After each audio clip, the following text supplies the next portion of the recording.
좋겠습니다. 뭐 하루 일찍이긴 하지만 우리 메리 크리스마스 이렇게 인사했으면 좋겠습니다.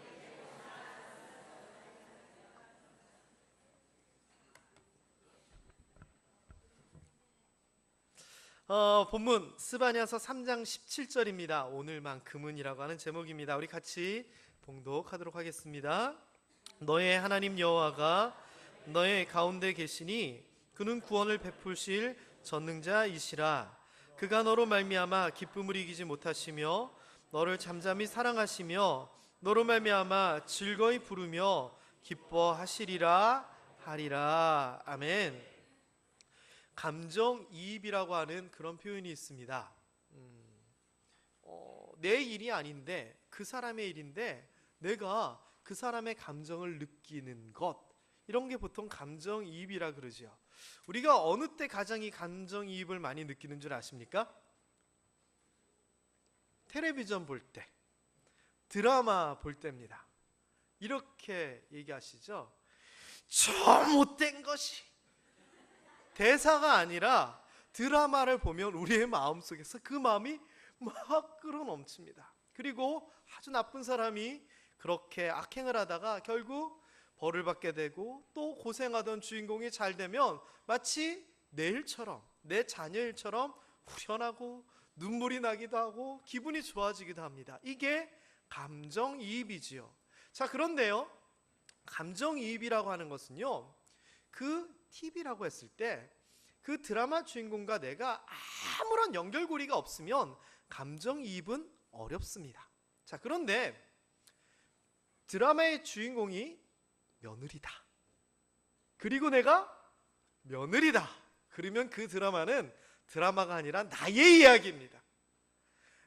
내가 말은 못하지만, 시어머니께 말은 못하지만 며느리가 시어머니한테 뭐 이렇게 당하고 억울함을 당하고 막 그러면 막 그냥 부글부글 올라올 거예요. 또 반대로 부모님들 입장에서는 망나니 아들이 이렇게 저렇게 속썩이고 맨날 문제 터뜨리고 그러면 자기 아들이 그러는 것처럼 그 부모님의 입장이 이해가 돼서, 나도 부모니까 아이고 저 녀석이 정신 차려야 되는데, 이거 똑같이 느낄 겁니다. 여러분, 그러나 TV 너무 많이 보시고 빠져들지는 마세요. 때로는 이것 때문에 우리의 긴장이 놓아지고 웃을 수도 있으면, 또는 눈물을 통하여 카타르시스를 느낄 수 있으면 좋겠지만, 드라마에 빠져들면 여러분이 여러분 자녀들에게 예전에 얘기했지요? 바보 상자라고, 바보 됩니다. 자, 저도 이번 주 중에 이 감정이입과 관련된 그런 사건이 있었습니다. 지난 주 중에 제천에서 어떤 큰 건물이 불이 나서 29명이 사망하는 사건이 있었습니다.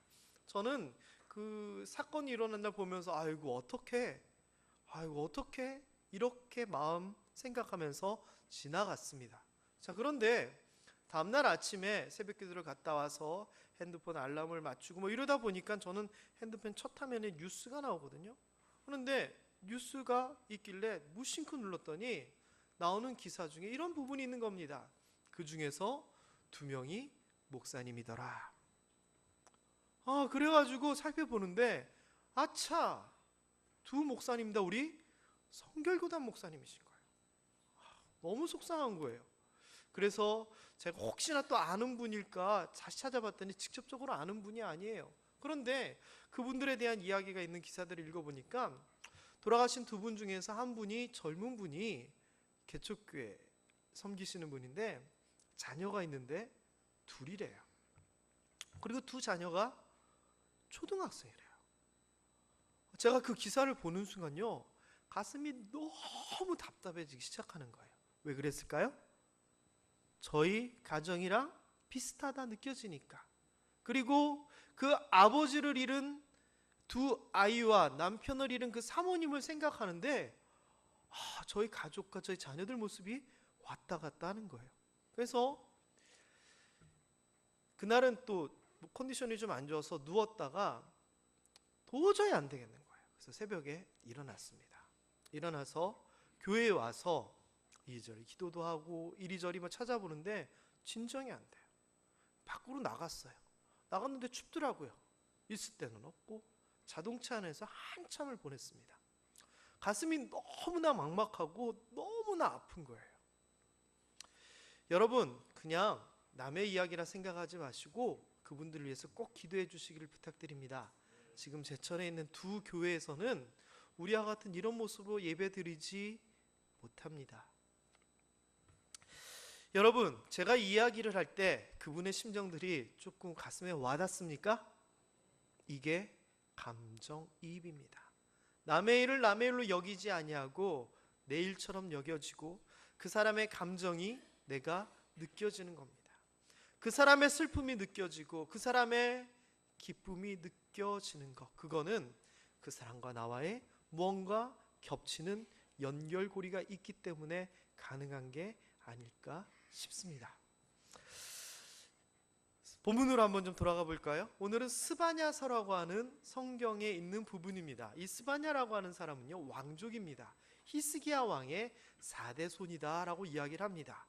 그리고 이 사람은요, 요시야라고 하는 남유다 왕 때의 선지자였어요.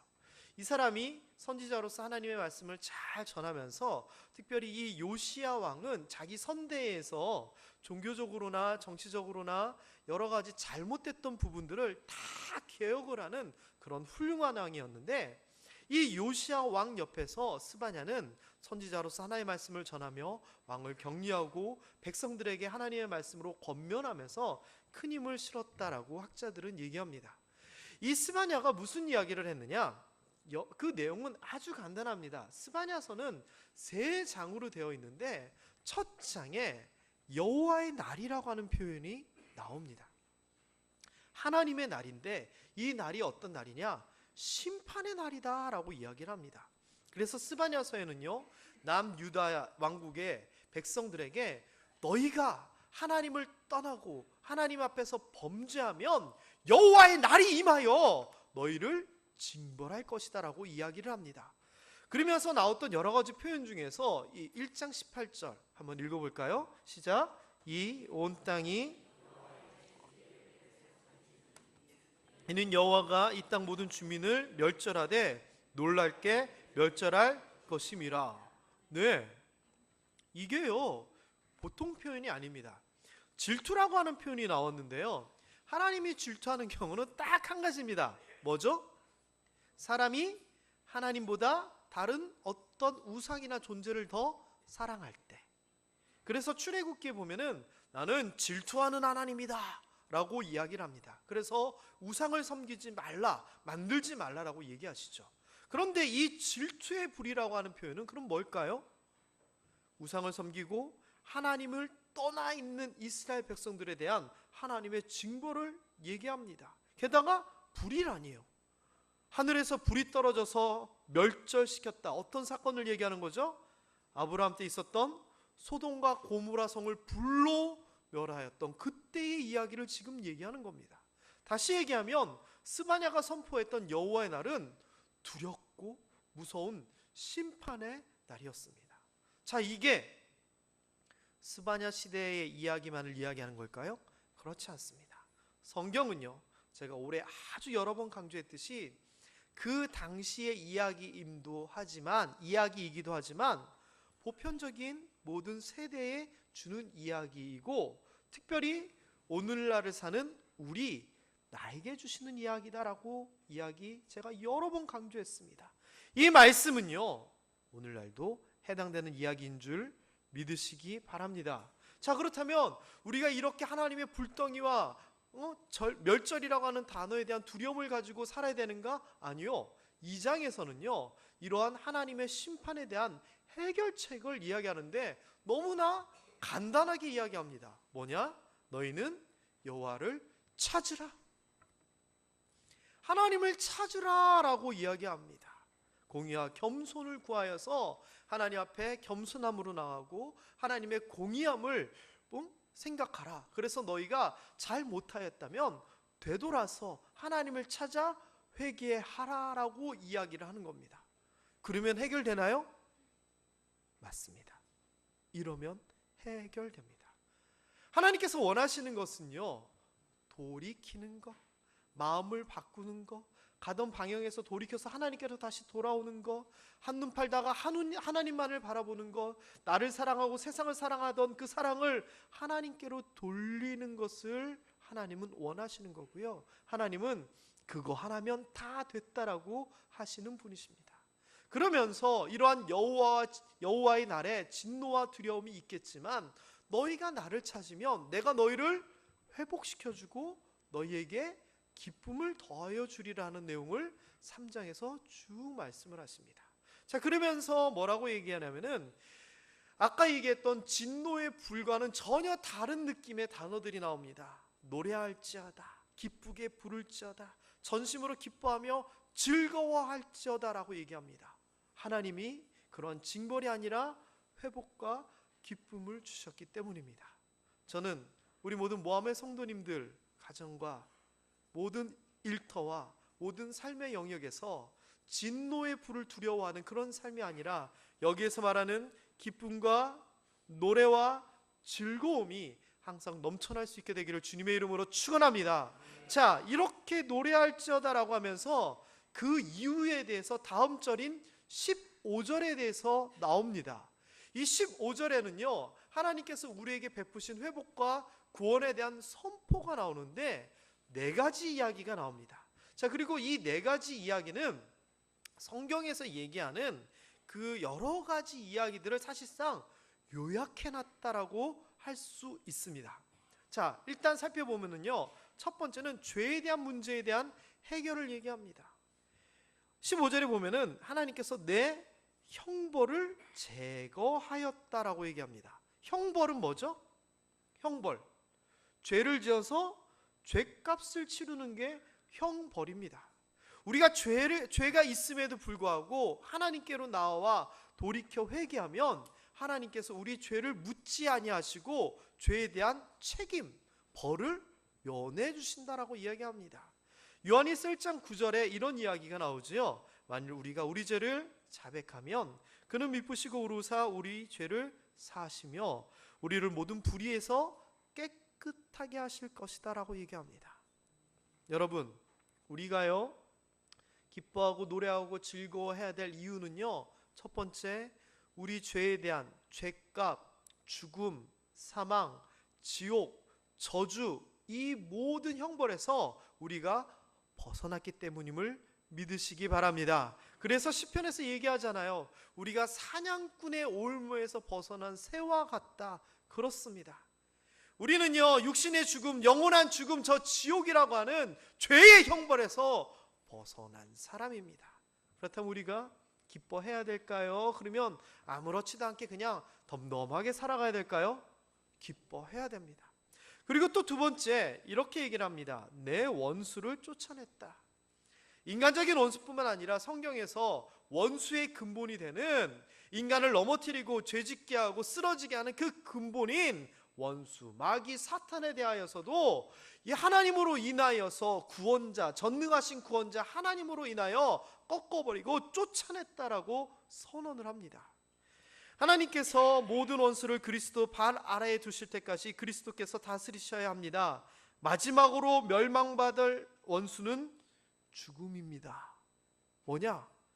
원수, 형벌, 마귀, 사탄, 이 모든 것들에 대하여서 하나님께서 우리 발 아래 두시고 해결하셨다라고 하는 겁니다. 그래서요 우리 기독교인들은요 귀신을 무서워하면 안 돼요. 왜요? 귀신이 우리 위가 아니라 우리 아래이기 때문이고요. 우리는 하나님과 함께하기 때문에 어떤 영적인 권세도 우리를 이기지 못합니다. 왜?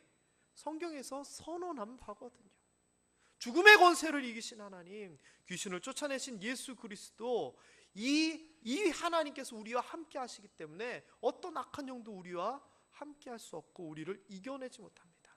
우리를 놀라게 하고 우리를 꼬시게 하고 우리의 발을 걸 수는 있겠지만 절대 우리를 이기지 못합니다. 이것이 선언된 겁니다. 세 번째는 아주 중요한 표현입니다. 성경 전체를 통틀어서 5가지 중요한 표현을 골라라 라고 얘기하면 저는 그 중에 하나 들어간다라고 생각합니다. 그게 뭐냐? 하나님 이스라엘 왕 여호와가 네 가운데 계신다. 다시 얘기하면 우리와 함께 하신다라고 하는 말입니다. 성경의 이야기는요, 이 함께 하신다라고 하는 말과 처음부터 끝까지 연관이 있습니다. 왜냐면은요, 성경이라고 하는 그 스토리가요, 창세기부터 시작을 하면 창세기 처음 있을 때 가장 완벽하고 아름다운 모습이 뭐였느냐? 하나님과 함께하는 에덴 동산이었잖아요. 그런데 거기에 죄로 말미암아 인간이 하나님과 함께하지 못합니다. 그러면서 인간의 고난의 역사가 시작된 겁니다. 이때 하나님께서 뭘 하셨느냐? 함께 하시기를 원하셔서 하나님께서 부르십니다. 아브라함을 부르셨고요, 모세를 부르셨고요, 이스라엘 백성들을 부르셨습니다. 그리고서는 나에게로 오라라고 얘기하고요, 그렇게 믿는 믿음의 공동체 안에는 성전을 두셔서 내가 이 안에 거하겠다라고 하는 함께 하심을 선포한 겁니다. 그리고요, 예수 그리스도께서 이 땅에 오셨다라고 하는 의미는 영적으로 함께 하시는 그런 것이 아니라 육적으로도 함께 하심에 대한 이야기입니다. 그래서 예수 그리스도에 대한 예언에 있어서 중요한 부분이 바로 이건데, 보라, 처녀가 잉타하여 아들을 낳을 것이요 동정녀 탄생, 이게 중요한 게 아니라 그 다음에 나오는 말이 중요합니다. 그의 이름을 임마누엘이라 하라. 임마누엘 뜻이 뭡니까? 하나님이 우리와 함께 하시다입니다. 예수 그리스도 탄생의 의미는요, 죄를 사하시고 여러 가지도 있겠지만 맨 에덴 동산에 함께 했던 것이 다시금 재현되는 그런 의미로도 볼 수 있습니다. 그리고 예수님께서 하늘로 올라가신 다음에 뭐라고 얘기하십니까? 내가 세상 끝날까지 너희와 함께 하겠다라고 하면서 성령님을 통하여서 우리와 함께함을 이야기하시고요, 그리고 요한계시록 맨 끝에서 결국 그날 마지막 때에 이 세상 끝에 하나님의 나라가 우리와 함께하게 되고 하나님이 너희의 아버지가 되고 우리는 그의 자녀가 되고, 이런 이야기들이 나오면서 역시 함께함으로써 성경의 이야기는 끝납니다. 그런데요, 바로 우리의 구원에 있어서 내 가운데 함께 계신다라고 하는 그 선언이 구원의 선언으로서 우리에게 주어진 겁니다. 이거는 굉장히 큰 의미입니다. 그렇기 때문에요, 우리가 형벌 때문에, 원수 때문에, 하나님과 분리된 이런 것 때문에 두려워하고 불안해하고 죽음을 걱정하고 이렇게 할 필요가 없이 우리가 다시는 이런 어려움을 겪지 않게 될 것이다 라고 얘기합니다. 아까 얘기했듯이 요한계시록에 보면은요, 하나님의 장막이 하늘에서부터 내려와서 하나님의 사람들과 함께 합니다 라고 이야기하면서 그 뒤에 뭐라고 얘기하냐면은 하나님이 우리의 형벌을 없애주고 원수를 꺾어주고 우리와 함께 하시기 때문에 다시는 눈물도 없고 사망도 없고 애통하는 것이나 곡한 것이나 아픈 것도 없을 것이다 라고 하는 완벽한 하나님과 함께하는 삶을 선포하게 되죠. 여러분, 이 은혜가 여러분 가운데 있게 됨을 믿으시기 바랍니다. 하나님께서 우리에게 허락하신 구원은요, 지금 여기에서 이야기하는 것처럼 죄의 형벌을 면해 주셨을 뿐만 아니라 원수 사탄 마귀로부터 우리를 보호해 주시고요, 우리와 함께 하시고 우리로 하여금 어려움과 걱정 없게 하시는 크나큰 은혜입니다. 자, 그렇기 때문에요, 예수 그리스도께서 이 땅에 오셨다는 의미와 이 스바냐서를 연결해서 생각을 해보면 이것은 바로 예수 그리스도의 탄생을 통하여서 아까 얘기했던 그러한 구원이 성취되기 시작하는 겁니다. 하나님께서 인간의 형벌을 제하시고 원수를 쫓아내시고 함께 하시고 두려움 있게 하시고 이 모든 것이 구약 성경을 통해서 계속해서 약속되어지고 예언되어지다가 어느새 딱 열리고 드디어 시작되느냐, 이루어지느냐, 바로 예수님이 탄생하시는 그 순간에 이루어지는 겁니다. 제가 얼마 전 설교에서 이렇게 말씀드렸죠. 아주 오래된 좋은 약속. 하나님께서는요, 인간에게 수천 년간에 걸쳐서 메시아가 올 것이다, 너희를 구원할 것이다 약속하시고 드디어 12월 25일 성탄절에 그 약속이 이루어진 겁니다. 사실 따져보면은요, 하나님의 심정이 어땠을까 우리가 이해를 좀 해야 되고 넘어갑니다. 우리가 단순히 야, 나 구원받았으니까 좋다? 아닙니다. 성탄절은요, 예수님 태어나셨으니까 축하합니다, 아닙니다. 그거는요 세상 사람들도 할 수 있는 겁니다. 오늘 제가 아침에 좀 배가 고파가지고 밥을 먹으러 밖에 김밥천국에 갔다 왔습니다. 그래서 김밥천국에 가가지고 차를 대고 밥을 먹으러 가는데 아주 신기한 차가 한 대 지나가는 거예요. 신기한 차가 뭐냐면은, 차가 이렇게 딱 있으면은요 차 앞에 빨간 루돌프 코를 붙였어요. 그리고 오른쪽 왼쪽 앞쪽 창문에 루돌프 사슴뿔을 이렇게 옆으로 붙여놨어요. 그래서 야, 신기하다 생각을 했습니다. 그러면서 제가 무슨 생각이 들었냐면, 저 사람이 교회를 다닐까? 이 생각이 든 거예요. 다닐까요, 안 다닐까요? 몰라요. 그거 갖고는 몰라요. 예수님 태어나신 거요? 세상 사람들도 좋아요, 축하해줘요. 하다못해 스님들도요, 예수님 탄생을 축하합니다 뭐 이런 거 발표하고 그러잖아요. 그들이 정말 우리가 알고 있는 그 기쁨과 그 축하인가요? 아니에요. 어제 저녁에 저녁을 먹으면서 잠시 제가 TV를 틀었는데 다큐멘터리가 하더라고요, EBS에서요. 근데 올해 70 넘으신 부부에 대한 이야기예요.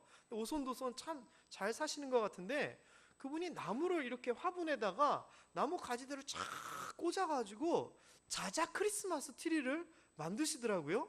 그런데 거기다가 뭐를 다느냐, 요 앞에 있는 것처럼 이 눈 있잖아요, 눈 같은 걸 이렇게 붙이시더라고요. 그런데 거기서만 그치는 것이 아니라 이런 동그만 볼이 아니라 아마 농사 지으셔서 따셨나 봐요. 표주박 있잖아요, 그거를 대롱대롱 다시는 거예요. 그리고서는 좀 있다가 10,000원짜리 하나 꽂고 5,000원짜리 하나 꽂고, 그리고서는 불을 이렇게 깜빡깜빡 켜시고, 마지막 하이라이트는 뭐냐, 집안에 노래방 기계가 있나 봐요. 위에 경광등이라고 하나요? 반짝이 등을 쫙 틀어놓고 막 이러시는 거예요. 그리고서는요 나중에 진행하는 그 리포터하고 할아버지하고 할머니하고 거기 앞에 서서 메리 크리스마스를 외치는데 이렇게 외치더라고요. 메리 크리스마스! 메리 크리스마스! 만세 삼창하듯이. 제가 그걸 보면서 얼마나 우스운 줄 모르는 거예요. 자, 그런데 제가 짧게 봐서 모르겠는데, 그분들이 하나님을 믿을까요? 모르겠어요. 안 나왔으니까 모르겠어요. 세상 사람들도요 성탄절 알고요, 축하하고요, 장식도 달고요, 메리 크리스마스도 하고 트리도 만들고 선물도 나눠주고 그래요. 그런데 그게요 하나님의 마음과 상관이 있느냐라고 하는 거예요. 아니에요. 하나님과 상관없이 그냥 자기들만 기쁜 거예요. 하나님의 마음 다시 한번 읽어보겠습니다. 스바냐 3장 17절입니다. 시작. 너희 하나님 여호와가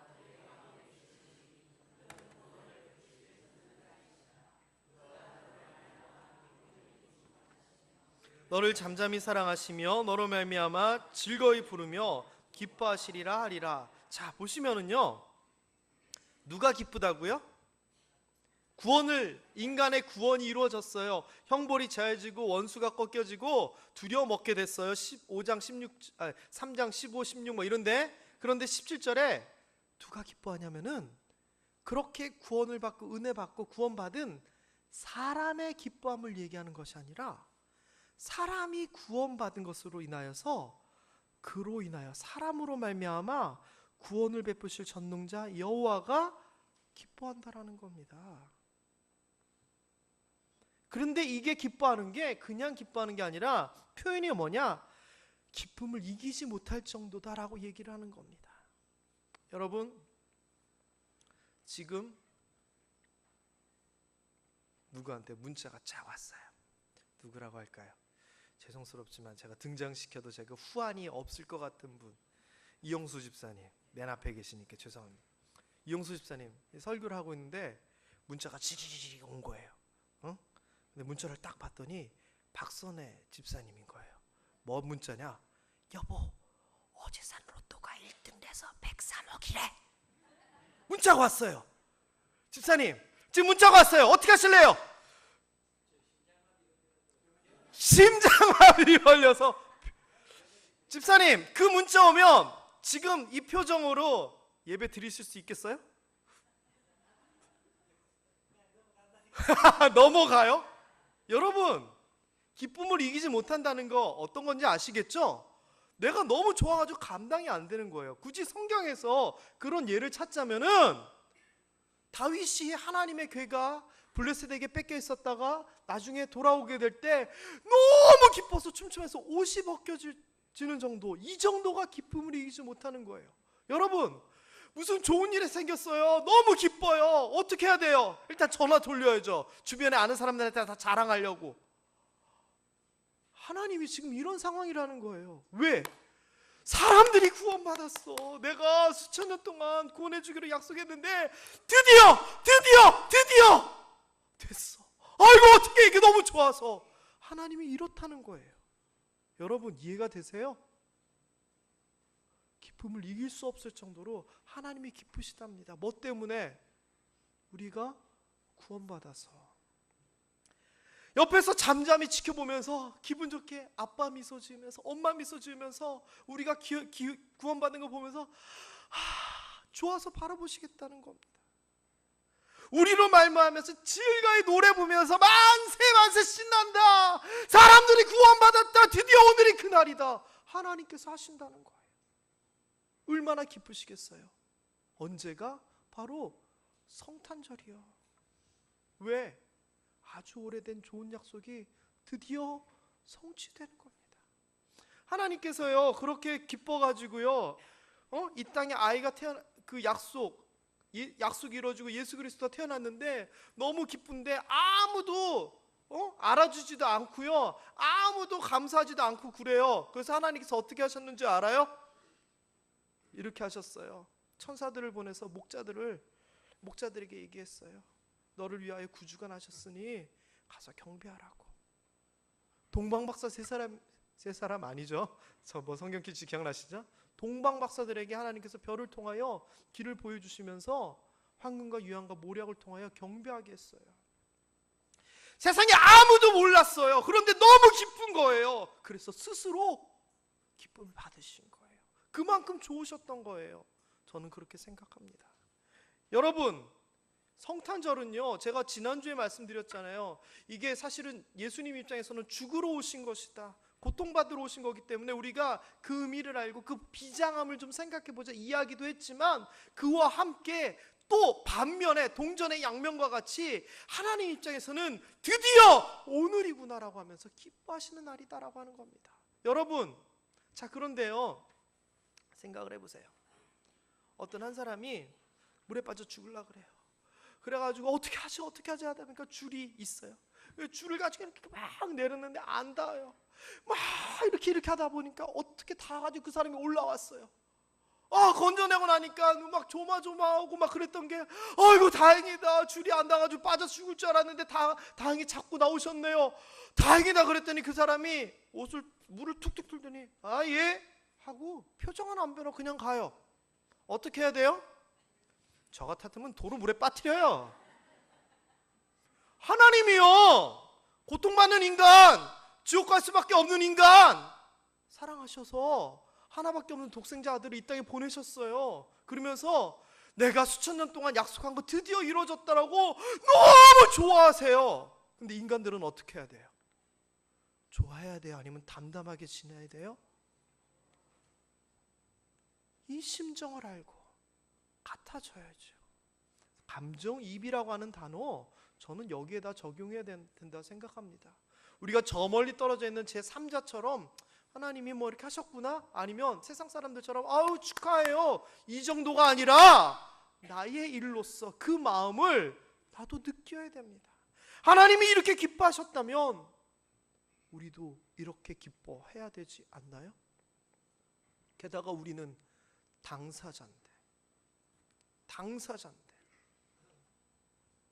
왜 예전에 전래동화 보면 은혜 갚은 두꺼비, 은혜 갚은 뭐 제비, 은혜 갚은 까치, 은혜 갚은 호랑이, 짐승들도 은혜를 갚는다라고 하는 그런 이야기들 많았잖아요. 그러면 우리는 뭐가 되는 줄 아세요? 이 하나님의 기쁨을 알지 못하고 같이 느낄 수 없다면은요, 짐승만도 못한 게 되는 거예요. 우리는요. 여러분, 그렇기 때문에 이 성탄절은요 세상 사람들처럼 루돌프 장식하고 눈사람으로 뭐 만들고 산타크로스하고 이런 기쁨과 이런 즐거움이 중심이 되어서는 안 되고요, 하나님과 예수 그리스도의 마음을 이해하고 그와 같이 기뻐하고 즐거워해야 되는 날인 겁니다. 그런 여러분 될 수 있게 되기를 주님의 이름으로 축원합니다. 그렇다면 내일 12월 25일 성탄절 당일날은 어떻게 해야 되나요? 하나님처럼 해야 됩니다. 어떻게? 기쁨을 이기지 못하고 하나님에 대한 사랑을 고백하고 즐거이 부르면서 찬양하는 날이 되어야 됩니다. 언제가요? 내일. 그날이 D-Day고요, 오늘은 그 전날, 전야제처럼 크리스마스 이브 전날 미리 기뻐하는 그날이잖아요. 오늘부터 우리는 그래야 될 거라 생각합니다. 여러분, 주책이라고 하는 표현이 있잖아요. 주책. 이거 뭐죠? 너무 과하게 가볍게 막 하는 행동을 주책이라 그러잖아요. 그런데 제가 여러분에게 좀 부탁 좀 드리겠습니다. 뭐냐면은 오늘만큼은, 내일만큼은 주책 좀 떨어야 됩니다. 그래야 됩니다. 왜? 이 기쁨을 좀 표현을 좀 해야 되는데 점잖게 지나가는 사람들에게 또는 성도들에게 메리 크리스마스 이거 안 됩니다. 이거는 기쁨을 이기지 못하는 거 아닙니다. 이거는 하나님의 마음, 하나님 심정하고 관계없는 저 밖에는 관람자의 태도입니다. 어떻게 해야 되는 줄 아세요? 정말 마음속에서 기쁨이 흘러나오면서 메리 크리스마스! 이 정도는 돼야 됩니다. 연습하겠습니다. 연습. 내일을 위해서 연습. 정말 기쁨이 속에서 흘러나오면서 어떤 기쁨? 죄에 대한 형벌이 면제되고 원수가 꺾여지고 하나님이 우리와 함께하고 모든 걱정과 두려움이 없어지게 된 그것이 이루어진, 그래서 하나님도 기쁘고 우리도 기쁜 이 기쁨이 말투와 표정에서 드러날 수 있도록 메리 크리스마스를 해야 되는 겁니다. 자, 약간 주책 떨듯이 해주셔야 돼요. 자, 연습입니다. 옆 사람에게, 좌우 분들에게 시작!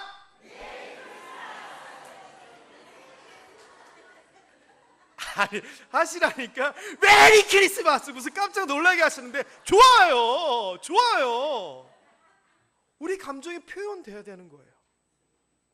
사람에게도 표현되지만 특별히 내일은 하나님께, 이 땅에 태어나신 아기 예수님께 우리의 이런 기쁨이 표현되었으면 좋겠고요, 하나님도 정말 기쁨을 이기지 못하는 그 좋은 날, 구원이 선포된 좋은 날, 우리 인간도 함께하여 함께 기뻐하는 귀한 날 되었으면 좋겠습니다.